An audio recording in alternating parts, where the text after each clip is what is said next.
শনিবার সকালে রাজধানীর একটি হোটেল থেকে বের হতে দেখা যায় ইইউ নির্বাচন পর্যবেক্ষণ মিশনের সদস্যদের। তাদের লক্ষ্য বাংলাদেশের অভ্যন্তরীণ আইন অনুযায়ী ত্রয়োদশ জাতীয় সংসদ নির্বাচন পর্যবেক্ষণ।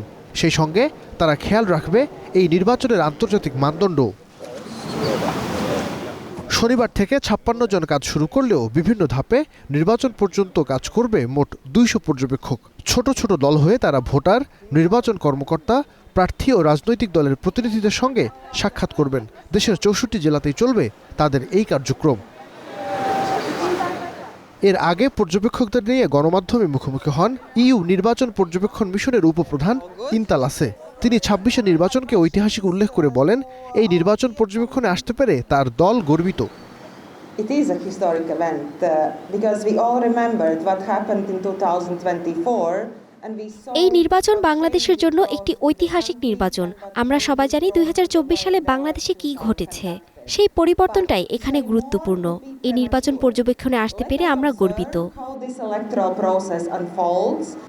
ইন্তালাসে জানান, নির্বাচনে হস্তক্ষেপ নয়, পর্যবেক্ষণ করে তাদের কাজ।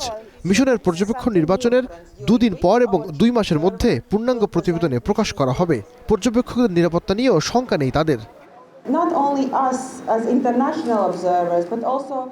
শুধু বিদেশি পর্যবেক্ষকদের জন্যই না, নিরাপত্তার বিষয়টি সবার জন্যই গুরুত্বপূর্ণ। আমাদের সঙ্গে নিরাপত্তা বিশেষজ্ঞরা আছেন। আমরা প্রত্যাশা করি না এখানে নিরাপত্তা সতর্কতা জারি করতে হবে।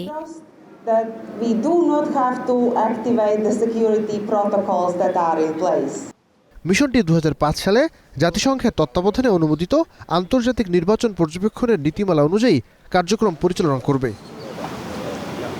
নাঈম আবির, স্টার নিউজ, ঢাকা।